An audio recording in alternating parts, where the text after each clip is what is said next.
Cristian, tú eres una persona de fe y tú sabes lo que significa esto, Gracias, ¿no? O sea, Miguel. ha habido un sentimiento de que, pucha, estamos fregados, ¿no? Sí, bueno, efectivamente existe un sentimiento generalizado en la población, una percepción sobre parte de nuestra realidad, ¿no? Y esta realidad implica, pues, algunos casos de corrupción. Sin embargo, no todo está perdido, ¿no?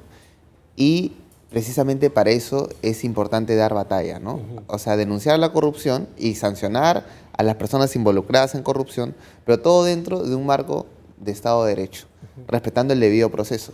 Porque la tentación, no solamente ahora, sino siempre a lo largo de la historia, es cuando un sector de la población se siente empoderado para hacer justicia por sus propias manos.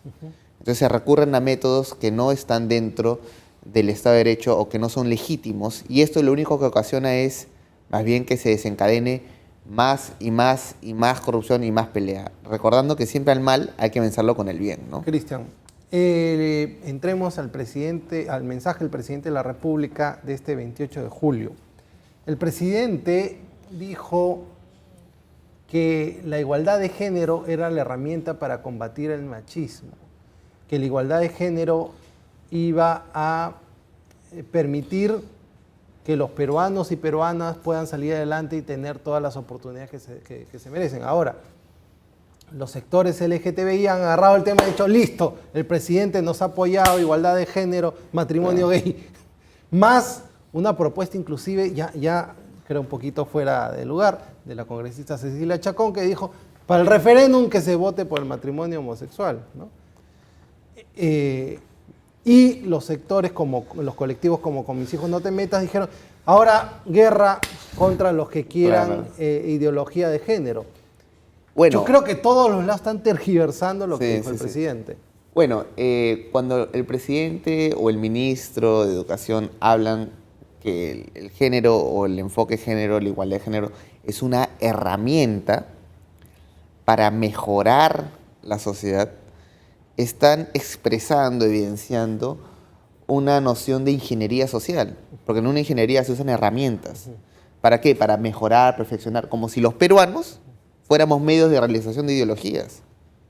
Como si el Estado estuviera nosotros al servicio del Estado, fuéramos súbditos, y el Estado fuera el soberano, y no sea al revés, olvidando el artículo 1 que dice el peruano es el fin supremo del Estado. En otras palabras, ¿cómo el Estado me va a mejorar? ¿En base a qué? ¿En función a qué? ¿A un pensamiento particular? No. El Estado no puede ni mejorar, porque ese es un discurso ya del siglo pasado, de las ingenierías sociales que aplicaba el fascismo, el nazismo, el comunismo. Esto ya fue superado cuando se llegó a hablar sobre los derechos humanos, porque los derechos humanos implica ejercer y aplicar justicia para los seres humanos. ¿Y quiénes son los humanos? Hombres y mujeres. Pero hoy en día se pretende regresar a etiquetas. Algo que el congresista Petrosi decía, no hay que poner etiquetas, pero es una etiqueta, el género es una etiqueta, que proviene de una teoría de género, una ideología sociológica, bajo el cual a partir de ahora pretenden otorgarnos o reotorgarnos derechos, como que si nuestros derechos no antecedieran las teorías sociológicas. Por ejemplo, cuando se habla de violencia de género, realmente lo que se dice es que la violencia es mala solamente cuando el hombre lo comete contra la mujer, olvidando que la violencia en sí es un mal. Sea mujer, mujer, hombre, hombre, hombre, mujer, mujer, hombre, adolescente, adulto, adulto, adolescente. Violencia es violencia. El sexo de la persona. Por eso no se puede batallar contra la violencia de género porque es miope. Es un acercamiento sectario que invisibiliza la violencia en los otros lados. Ahora, ¿por qué esto es algo injusto o es inmoral? Porque la justicia es para todos. Y es inmoral porque es malo aplicar justicia para algunos o darle enfoque. El presidente inclusive mencionó nombres de mujeres que habían sido asesinadas, que es terrible. Sí. ¿Y por qué no mencionó los nombres de los hombres que han sido incinerados, quemados, asesinados? ¿Acaso una vida vale más que otra? No, todos valemos por igual, todas. Y para eso no se requiere una otorgación, se requiere un reconocimiento. Se reconoce el valor absoluto de todos los ciudadanos, hombres y mujeres. Y por lo tanto se batalla contra la violencia porque la violencia es un mal en sí mismo. ¿Ustedes se han sentido ofendidos cuando el presidente menciona la palabra género en su discurso? No solamente ofendidos, porque eso implicaría una reacción sentimental. Nosotros nos hemos sentido amenazados en la pretensión de extraer nuestros derechos y someternos como si fuéramos súbditos a un plan. Es interesante cuando sale el Plan Nacional de Igualdad de Género, porque siempre los planes, desde la época fascista, en esa época se llamaban los programas, se presentaban. ¿Y por qué? Porque los programas empoderan ¿a quién? Al programador, pues, al planificador. ¿Y con qué potestad el Estado me va a planificar a mí mi vida? Si ellos también trabajan para mí como ciudadano, para que yo tenga un pleno desarrollo. Ellos no pueden planificar mi vida, mi mente, mi forma de sentir, de pensar. ¿Por qué el tema de género se ha vuelto el punto principal de agenda y no educación, no desarrollo, apoyo muy buena al microempresario? pregunta. ¿Por qué no vamos a temas sectoriales y le ponemos una capa de género a todo? Claro, lo que pasa es que el gobierno, al parecer, está respondiendo a presiones internas y externas que no necesariamente son las presiones o las prioridades reales de la ciudadanía. Por ejemplo, ¿por qué no ha hablado ni una sola palabra de Odebrecht? ¿Por qué no habló sobre la anemia? O sea, ¿qué tiene que ver el enfoque de género? ¿Es una prioridad nacional? Por supuesto que no. Es el único tema que ha sacado la mayor cantidad de ciudadanos en las calles. Y no una vez, sino varias veces. Ni siquiera la marcha contra la corrupción ha sacado ni el 5% que con mis hijos no te metas pudo sacar en las calles. Y no solamente en una vez, en diferentes ocasiones. Entonces acá hay un problema de conexión ciudadana. El presidente no se está conectando con la ciudadanía, no está sabiendo priorizar cuáles son los puntos que son álgidos para la población y más bien está tratando de imponer prioridades que le son delegadas. Ahora, permíteme explicar por qué la igualdad de género es contraria a un Estado de Derecho libre. Una cosa es pelear por la igualdad de oportunidades, que está vigente en los derechos humanos, en los tratados, porque la igualdad de oportunidades reconoce pues, un valor y un potencial equitativo del hombre y la mujer, y el Estado interviene para que no haya ningún impedimento para que ninguna mujer o ningún hombre pueda desarrollarse plenamente, estudiar, trabajar, ser jefe, empresario. Pero la igualdad de género propone un igualitarismo como objetivo. En otras palabras, es marxista y por ende quiere igualar a la sociedad, homogenizar a las personas. Y ese igualitarismo a ellos les induce, les impulsa a poner programas como cuota de género, equidad de género, alternancia de género, que no son más que intervenciones del Estado sobre la vida privada o pública. Una mujer no requiere de una cuota o una equidad o una alternancia para prosperar, porque eso implica desconocer su potencial genuino, que ella es capaz de hacerlo por sus propios méritos, la meritocracia. Una igualdad de oportunidades te garantiza una desigualdad en función a ¿qué? A la meritocracia, al esfuerzo propio. Si un hombre o una mujer se esfuerza, trabaja, prospera. No requiere de la intervención del Estado. La cuota juvenil, la cuota de mujeres, Mira, de hombres, la cuota de género, como le llaman. Una cosa es dar incentivos a las empresas, a los partidos políticos, y otra cosa es dar una exigencia, una cuota. Te doy un ejemplo. En México hubo un partido, en Chiapas, que no pudo llenar la cuota de género de mujeres. ¿Y sabes qué hicieron? Inscribieron a 6 hombres que se identificaron como mujeres transgéneros. Le sacaron la vuelta a la ley. Porque eso sucede cuando uno hace las cosas por exigencia y no por motivación, inspiración o incentivos.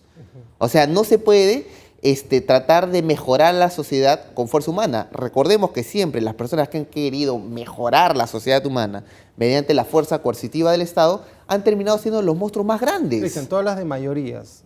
Ajá. Y si se somete este tema a ¿Referéndum? un referéndum. Yo estaría también sobre el enfoque de género o el tema de género, sí está bien el referéndum, pero hay otros temas que en lo particular no estoy de acuerdo, ¿no? En la Constitución Política del Perú, en el artículo 206 y en el artículo 32, especifican cuáles son los mecanismos para tomar un referéndum. Y en el artículo 32 clarifica que el referéndum no puede ser propuesto cuando estos afectan o disminuyen o niegan los derechos fundamentales. Los derechos fundamentales son aquellos derechos humanos. El cardenal pidió en algún momento, sí, ¿no? pidió, un referéndum, pidió si es que pero estos sobre el señores matrimonio están... homosexual, Sí. ¿no? En lo particular, a pesar que he escuchado la propuesta de Cecilia Chacón y me parece válido la propuesta, en lo personal no creo que sea una debida acción. Te explico por qué. Porque el matrimonio o la familia no son creados por el hombre, ni la institución estatal, ni la iglesia. O sea, todo ser humano se saca ADN y puede identificar quién es su padre y su madre.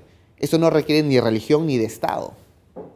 Por eso es que en el derecho no se define la familia, se reconoce. Cristian, Y se lo reconoce como un elemento natural. el tema es que la política de género, para así llamarlo como parte de esta ideología de género, está yendo transversal a todo el Estado. Claro, porque Efectivamente, si tú no estás así son las dentro de esta ideologías. política de Claro. género, estás yendo en contra de lo que te están diciendo inclusive organismos internacionales. Bueno, no todos. ¿No? Algunos organismos que han sido captados y que se les está pretendiendo decir algo por el cual no fueron creados. O sea, el sistema internacional, y cuando se habla de orden internacional y orden mundial, no son conceptos conspiranoicos, ¿no? O sea, el orden internacional implica los estamentos vigentes, como la OEA, la ONU, y el orden mundial implica las declaraciones vigentes, los tratados.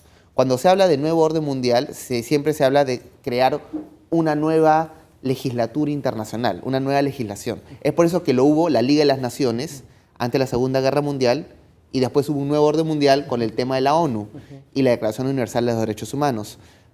¿Por qué se ha popularizado el término nuevo orden mundial? Porque ese orden internacional, ese orden mundial que habla de los derechos humanos, hoy en día está siendo desafiado y quieren pasar la página a un nuevo orden que ya no reconozca nuestros derechos como condiciones inherentes, mejor dicho, bajo la ley natural, sino un nuevo orden mundial que asigne y otorgue derechos a las personas en función a teorías. Ahora, ¿qué debemos hacer? Que el presidente, que el gobierno o cualquier gobierno quite el tema nombre, género o la política de género de toda la política pública del Estado. Porque nuestros derechos no son asignados por el Estado. O sea, el Estado no te puede asignar un valor de vida por una teoría de género. El Estado te reconoce. ¿Y por qué Vizcarra se come este pleito? Te reconoce tu dignidad. ¿Por qué Vizcarra se come Bueno, este pleito? es un tema no solamente de Vizcarra, es un tema de muchos países. Lo que pasa es que a mí me parece que está presionado o desconoce el tema o está confundido sobre la materia y piensa que aplicando las políticas de género se va a generar, como él mismo ha dicho, una erradicación del machismo. Y eso es falso. Por ejemplo, podemos evaluar los países nórdicos, Suecia, Noruega, Finlandia, Dinamarca, y tú puedes ver que esos países nórdicos tienen la mayor cantidad de políticas de género y a su vez tienen la mayor cantidad de índice de suicidio, de violencia contra la mujer. En otras palabras, las políticas de género no han arreglado nada en los países nórdicos, más bien han elevado los índices. Entonces es falso decir que esta hipótesis te va a generar este resultado. No se sostiene en el tiempo, no se sostiene en la práctica, no se sostiene en la aplicación. Y ya hay evidencia, ni siquiera es algo especulativo. El presidente Vizcarra puede bajar y ver de qué forma ha mejorado la violencia, los temas de género, antes y después de la aplicación del enfoque de género en los países nórdicos. No ha mejorado en nada, más bien ha empeorado. ¿Por qué? Porque el problema no es legislativo. Cuando se habla del machismo, debemos de acordar que el término macho, machismo, se popularizó por la teoría del origen de las especies de Charles Darwin. Él decía que el macho era el sexo fuerte, predominante sobre el sexo débil que era la mujer. De ahí nacen las nociones machistas. Lo único que garantiza la igualdad entre el hombre y la mujer es la ley natural, porque la ley natural reconoce que todo ser humano, hombre o mujer, son iguales en valor y tienen una dignidad que es inherente, intrínseca, innata, universal. Se apela a un absoluto. Esta ley natural o esta legislación bajo esta teoría de derecho ius naturalis es lo que ahora quiere ser abolido, quiere ser abrogado para plantear un nuevo orden, una nueva legislación internacional y nacional, donde ya no se reconozca la dignidad del ser humano, sino el Estado se vuelve semidios y te asigna un valor, te asigna ciertos derechos, límites y alcances. Entonces el hombre pretende modificar lo que ya está previamente escrito en la naturaleza, en el sentido común. Cristian, pero la realidad es que ya se comió este sapo el presidente, se va a meter en este tema, es una política pública, por lo tanto ustedes van a buscar la salida del presidente, van a hacer... Buena pregunta. ¿Qué van a hacer? Nuestro objetivo como colectivo Con Mis Hijos No Te Metas es erradicar la ideología de género del Perú, del continente y del mundo. Y precisamente el 28 de julio hemos marchado en Ecuador. Hemos salido más de 500.000 de personas en Guayaquil, Cuenca, Quito, diferentes ciudades de Ecuador. Acabamos de marchar hace 2 semanas en Bolivia y en Bolivia se ha rectificado el ministro de Educación sobre la aplicación de la orientación sexual y el tema de género. Estamos batallando en Argentina actualmente para evitarlo del Senado del aborto. Tenemos una lucha continental y esta lucha continental tiene objetivos claros. Nuestros objetivos no es vacar a los presidentes necesariamente. Nuestro objetivo es erradicar la ideología de género o evitar que se implemente un enfoque de género en el Estado. ¿Por qué? Porque esto distorsiona nuestros derechos humanos, le quita la procedencia, que es el reconocimiento de nuestra humanidad como dador de derechos, y se lo coloca a una teoría como dador de derechos. Y la teoría no es dador de derechos, ninguna teoría. Lo que el presidente ha hecho, ha confesado un dogma públicamente el 28 de julio. O sea, él ha profesado un dogma diciendo que antes de fin de año van a aplicar o van a presentar el Plan Nacional de Igualdad de Género. Y hoy la República sacó una nota donde los diferentes portavoces de ONGs como PROMSEG, me parece, Manuela Ramos y otros más, han tomado este discurso o esta mención para exigir financiamiento del Estado, o sea, de mis impuestos, de tus impuestos, de todos nuestros impuestos, para financiar un Plan Nacional de Igualdad de Género que uno no está de acuerdo. Ok, sale esta propuesta, se implementa un Plan Nacional de Igualdad de Género, ¿qué va a hacer el colectivo? Bueno, nosotros no vamos a esperar a que salga, ¿no? Porque ya con el anuncio ya se conoce la intención del presidente, ¿no? Hay un dicho que dice, guerra avisada no mata gente. Sí. Entonces, me parece que el presidente, mal asesorado, se está confiando en la opinión publicada de la prensa y en la alianza de ciertos actores políticos que le han dado cierta seguridad como para decir lo que dijo. Entonces, nosotros lo que vamos a hacer es tratar de expresarle al presidente que esa opinión publicada no es la misma que la opinión pública. Y la opinión pública se va a manifestar. ¿Dónde y cómo? Estamos planificando una secuencia de acciones. Recordemos que el 2016, 2017, el 2015, nosotros para el tema de Con mis hijos no te metas planificamos como 20 acciones que no tuvo respuesta del gobierno y que terminó dejándolo herido de muerte al presidente PPK. Y obviamente toda buena ejecución requiere un buen planeamiento. Nosotros estamos planeando actividades rurales y urbanas con una misma exigencia. Ok, Cristian, bueno, queríamos hablar un poco de lo que el presidente dijo ayer, pero el tiempo nos está liquidando. Este tema siempre va a generar opiniones contrarias, pero lo que importa es el avance y el desarrollo del país. Lo que importa es que un niño no se quede sin un plato de comida. Claro. Lo que importa es que un niño tenga una educación y no esté pensando después cómo, cuando sea profesional, cómo sacar beneficios de estas cosas. Claro. Lo que importa es que no te maten cuando te vas a estudiar o cuando te vas a trabajar. Y estamos enfrascados en una pelea absurda. Hemos antepuesto un tema de género a los principales problemas del país. Es innecesario, ¿no? Y lamentable que el presidente prefiera recurrir a un conflicto social innecesario. Quiero que me hagas una aclaración nomás porque varias personas lo han comentado ahorita en redes sobre el tema de tus declaraciones sobre el juez Inostroza. Muy buena pregunta. El juez Inostroza, al parecer, se le juzga de haber dejado libre a una persona por pedofilia y tú diste una declaración y la interpretación que dieron algunos era que tú defendías algunos medios como La República, igual que sacaron un titular diciendo Cristian Rosas, vocero de Con mis hijos no te metas, defiende al juez Inostroza. Sí. Y realmente nada más falso que lo dicho, ¿no? Lo que yo he hecho y lo ratifico y reincido y pienso volver a hacerlo cada vez que se me pregunte es puntualizar una incongruencia, una inconsistencia en el psicosocial presentado por la prensa. ¿Por qué le llamo psicosocial? El audio que se saca del señor Inostroza, que corresponde a abril del 2018, habla de una supuesta negociación. Y después la prensa saca una absolución de un violador, diciendo, miren qué tipo de juez es. Pero esta absolución corresponde a febrero del 2017. En otras palabras, la acusación es anacrónica, no corresponde en el tiempo lineal. La sentencia que corresponde al audio es de mayo del 2018, o sea, al mes siguiente. Y esa sentencia lo condena a 20 años al violador. Ahora, cuando el juez hace la pregunta, ¿qué quiere? ¿Que le rebaje la pena o le absuelva o le anule?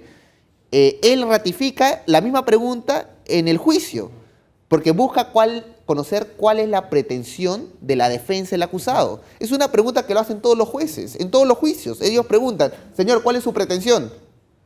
Es normal, o sea, la gente se ha dejado guiar por una manipulación editada en este caso en particular, ¿no? Yo me refiero a este caso porque mi comentario va a este caso en particular. Entonces, para apelar a la justicia hay que hablar con verdad. Y para hablar con verdad hay que ser consecuentes en lo que uno dice. No puedes acusar anacrónicamente. Tú no defiendes o sí defiendes. No, mira, yo nunca he conocido al señor Inostroza. O sea, tengo entendido que él es pro aborto inclusive. Pero eso no me impide a poner con claridad las cosas. Porque nadie puede ser acusado falsamente, anacrónicamente, tergiversando, apelando a los sentimientos, la manipulación masiva de emociones. Eso no es correcto. O sea, nada que sea falaz o no verdad puede ser justo. Okay. Nada. Gracias, Cristian. Siempre eres bienvenido. No, gracias a ti, Miguel. En tu casa, y puedes exponer especialmente para que nos informes sobre las marchas y movilizaciones que van a hacer. Bueno, muy bien. ¿Va a haber alguna marcha? Durante todo el mes de agosto vamos a estar generando informaciones, vamos a dar documentos informando sobre las acciones y las marchas se realizarán a partir del mes de septiembre. El mes de septiembre es la Semana de la Familia, es un mes estratégico y apuntaremos nuestras acciones para ejecutarlos en septiembre. Ok, bueno, muchas gracias a Cristian Rosas, coordinador nacional del colectivo Con Mis Hijos No Te Metas. Vamos a una tanda, un solo minuto, menos de un minuto si podemos, y volvemos con lo último del programa.